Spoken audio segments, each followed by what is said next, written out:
नमस्कार, आप सभी का जनता का राज में बहुत बहुत स्वागत है। इस वक्त हम उत्तर प्रदेश के बरौली गांव में हैं और हमारे साथ भुम्मा अहिरवार जी हैं।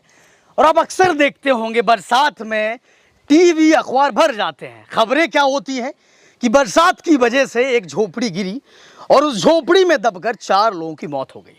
आप देखेंगे हम भी ऐसी एक झोपड़ी के पास खड़े हैं। ये भुम्मा अहिरवार जी की झोपड़ी है। बरसात में कई बार ये झोपड़ी हमें ग्रामवासियों ने बताया कि गिरी भी है और ये झोपड़ी लगातार आंसू बहा रही है। भुम्मा जी लगातार आंसू बहा रहे, लेकिन जनप्रतिनिधि इनकी सुध नहीं ले रहे हैं। जिनके 2-2 मकान बने हैं उन्हें आवास आवंटित हो जाते हैं, लेकिन एक बेचारा गरीब जो एक छोटी सी झोपड़ी में जो पता नहीं कब बरसात में गिर जाए उसमें रहने को मजबूर है। ना नेता इनकी तरफ ध्यान दे रहे हैं, ना प्रधान ध्यान दे रहा है, ना सचिव ध्यान दे रहा है, ना विधायक जी, पता नहीं विधायक जी कहाँ सोई हैं, और ना सांसद जी। किसी की यहाँ पर कोई भी इनकी सुध नहीं ले रहा है। यहाँ पर सभी ग्रामवासी हैं और पहले इन्हीं से हम जानते हैं इनकी झोपड़ी कैसी है। और आपको दिख भी रहा होगा कि झोपड़ी कैसी है। ये झोपड़ी का आधा हिस्सा है जो इस्तेमाल करने लायक नहीं हो। पहले हम झोपड़ी में चलते हैं, उसके बाद हर एक ग्रामवासी से बात करते हैं और इनकी दुर्दशा के बारे में जानते हैं। भुम्मा जी, आप चल के हमें झोपड़ी दिखाएंगे अपनी। अच्छा जी साहब, बरसात में क्या हुआ था? चौखट गिरी थी, क्या हुआ था बताओ। क्या चौखट गिर पड़ी थी कभी? मैं गंगा स्नान करने गया था, ये रहे बच्चों की मारा है तो ये झोपड़ी की चौखट गिर गई है और इन्हीं ग्रामवासियों ने इसको बचाया रहे।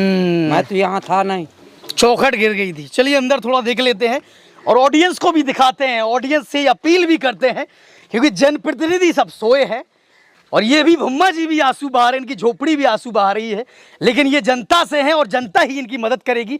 अभी गांव के ही, क्योंकि जनप्रतिनिधियों ने नहीं सुना तो गांव के ही युवकों ने इनकी सुनी है और एक मुहिम चल रही है कि भुम्मा जी की मदद करिए और इनका मकान बनाने में मदद करिए। तो आप भी जितनी मदद कर सकते हैं इनकी मदद कीजिए और हम आपको दिखाते हैं, ताकि जनप्रतिनिधि जो है इस झोपड़ी के बहे आंसुओं में, इनके बहे आंसुओं में शर्म से डूबकर मर जाए।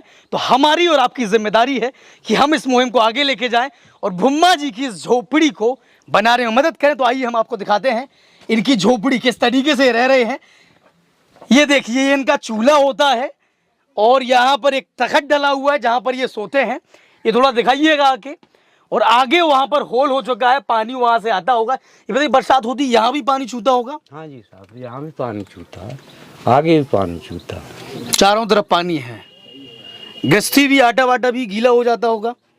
वो तो गीला हो ही जाता है, जब बारिश होती है तो गीला तो हो ही जाता है। कभी आपने कहा नहीं है प्रधान जी से, कभी कहा हो, सचिव जी से कभी कहा हो कि हमें आवाज दीजिए, जरूरत है हमें? जी हाँ, हमने जब प्रधान में हर प्रधान को कहा है और हमारे यहाँ से है जो कि फोटो कॉपी ले गए और पासबुक नंबर ले गए, आधार कार्ड ले गए और मोबाइल नंबर ले गए, सब कुछ ले गए, मगर हमको आज तक ये सूचना नहीं आई कि आवास आपका आवास आ चुका है। और आवास पहले नंबर पर लिखा है, लिखा पहले नंबर पे होता है और लेकिन आता नहीं है। आता नहीं, आज तक कोई सूचना नहीं है कि आपके खाते में पैसा आ चुका या नहीं आया। डलवाई की सभी लोगों से फिर से हम अपील करते हैं भुम्मा जी की तरफ से कि आप सब लोग मदद करिए ताकि इनकी झोपड़ी बन सके। यहाँ पर सभी ग्रामवासी हैं जो बताएंगे किस तरीके से भुम्मा जी रहते हैं। तो आप थे यहाँ पे जब इनकी चौखट गिरी, आपको जानकारी है? हम थे यहाँ पर, चौखट गिरी, उनकी पत्नी दब गई चौखट में।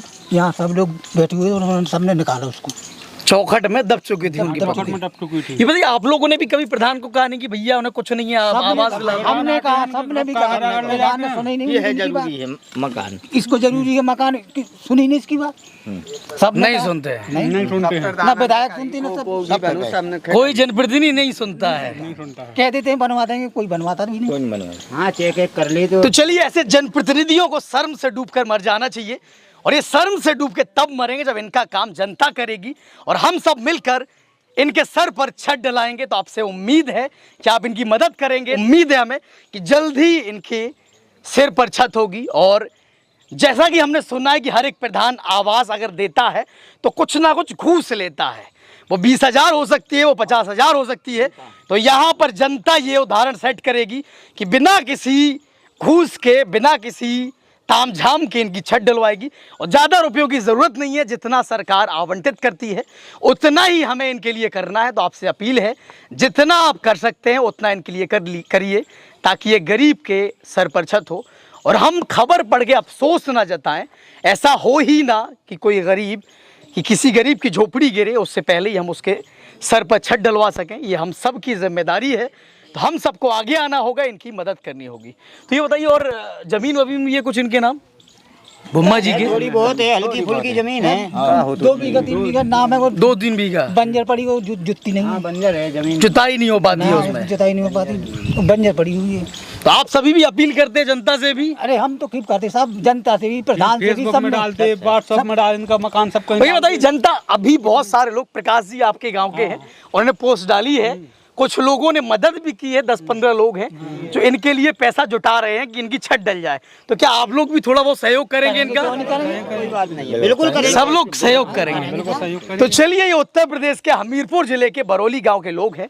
गांव के लोग भी मदद करेंगे और सब जगह से भी मदद आ रही है, हम भी मदद करेंगे। और आपसे आखिर में फिर से अपील करेंगे, बुम्मा जी भी अपील करेंगे कि आप इनके सर पर एक साया दें। कितने बच्चे हैं आपके बुम्मा जी? 4 बच्चे हैं मौके पर, 4 बच्चे हैं। 2 बच्ची 2 बच्चे। और आप तो अब कमा नहीं पाते होंगे, यही जो सिलाई विलाई करते हैं वही कर पाते कर होंगे? लेता हूँ, यूँ करता हूँ, या किसी के खेत पर रखवारी या खौरी कर लेता हूँ, तो वही गुजारा। तो बच्चा जो हमें पता चला, बच्चा भी इनका कमाने लगे, कितनी साल उम्र है उसकी? 14 साल का होगा, 14 साल की उम्र है, फिर भी वो काम कर रहा है। एक तो 8-9 साल का वो भी काम कर रहा हूँ दूसरे के यहाँ। 9 साल का वो भी काम हाँ, कर रहा है। भैंस चरा रहा हूँ, अब क्या करूँ जो दूसरे के यहाँ आयो खीबा रहा हूँ, लेकिन जो कि काम कर रहा हूँ बढ़िया न, अपनों लगे हैं। तो चलिए, ये इनकी परिस्थिति से हमने अवगत कराया है, फिर से हम अपील करेंगे। और ये जनता का राज है, और जनता का राज कैसे स्थापित हो इसको लेकर हम सबको काम कर रहे हैं। और नेताओं की पोल भी खोलनी है। नेता जब अपनी जिम्मेदारी से दूर भागते हैं, फॉर्च्यूनर में घूमते हैं, एसीओ में रहते हैं, गरीब की नहीं सुनते हैं, वहाँ जाते हैं जहाँ माल खाने को मिलता है, काजू मिलते हैं, सब कुछ मिलता है, केवल वोट मांगने के लिए वो यहाँ पर आ जाते हैं, बाकी गरीबों को भूल जाते हैं। तो ऐसे नेताओं की पोल खोलते रहिए, और नेताओं के बारे में भी थोड़ा अच्छे अच्छे शब्द हम चाहेंगे आप कहें, और इस गरीब की मदद करें, ताकि जब हम अगली बार आएँ तो यहाँ पर एक सुंदर सी छत हो और ये उसके नीचे रह रहे हों। तो आप सब देख रहे थे जनता का राज, मैं राघवेंद्र राजपूत। फिर से मैं कहूँगा कि कैसे जनता का राज स्थापित हो, कैसे इनके सर पर छत हो, इसको लेकर हम सब मिलकर काम करें और जल्दी से इनकी छत डल पाए। धन्यवाद।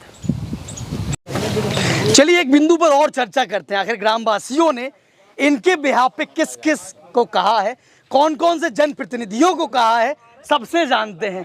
किस किस को पैरवी, किस किस तक लेटर पहुंचाए हैं, कहाँ कहाँ तक बात पहुंचाई है? प्रधान को कहा, सचिव को कहा, प्रधान जी को कहा, सचिव को कहा, और विधायक जी को सूचित किया, विधायक जी को भी सूचित किया, फेसबुक में भी डाला, फेसबुक में भी डाला, किसी ने नहीं सुना। कब से, मतलब शुरुआत से ही ऐसे ही मकान है इनका? 10-12 साल से देख रहे हैं हम। 10-12 सालों से ऐसी मकान है। आज के 4-5 पंचवर्षीय प्रधानी हो चुकी है, अन्यथा किसी ने भी तो नहीं। चाहे वे साइकिल वाले हों, चाहे वे कमल वाले हों, सबने लूटा है उन्हें। सब विधायक यही करते हैं, आते हैं, देखते हैं, वोट मांगते हैं, बस वोट के लेने के बाद तो कोई यहाँ आता ही नहीं है। आता भी है, मतलब बुलाओ तो जो यहाँ पे बुलाओ, उनका खर्च करो, यहाँ पे झोपड़ी दिखाओ तो वो लोग देख के इनका हो जाएगा, डॉक्यूमेंट्स लाना या फॉर्म भर देना, बस यही बहाने बना देते हैं, फॉर्मेलिटी करते हैं, काम के नाम पे formality कुछ नहीं करते करते। हैं, कुछ ये बताइए कि युवा होने के नाते जब हम ये सब देखते हैं, तो क्या जनप्रतिनिधियों के बारे में क्या आता है आपके दिल में, मन में क्या सवाल कुछ उठते हैं? नहीं, बस यही आता है कि अब एसडीएम और डीएम को भी कई बार प्रकाश चाचा ने और हम लोगों ने, सब लोगों ने ज्ञापन भी दे चुके।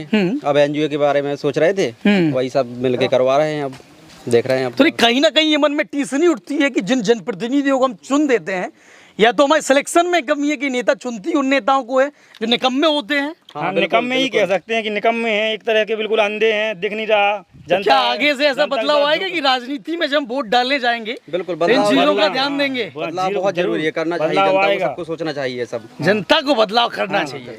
तो चलिए, जनता बदलाव करती रहे, जनता के वोट में बड़ी ताकत है। जनता एक प्रधान को भी चुनती है, एक प्रधानमंत्री को भी बनाती है। तो आप केवल वोट डाल के मत भूलिए, वोट डालने के बाद भी आज भी आप सवाल उठाएंगे, और आपके सवाल जो जायज़ हैं उनको लोगों को, जनप्रतिनिधियों को सुनना पड़ेगा, क्योंकि अल्टीमेटली वो आप ही के बनाए हैं।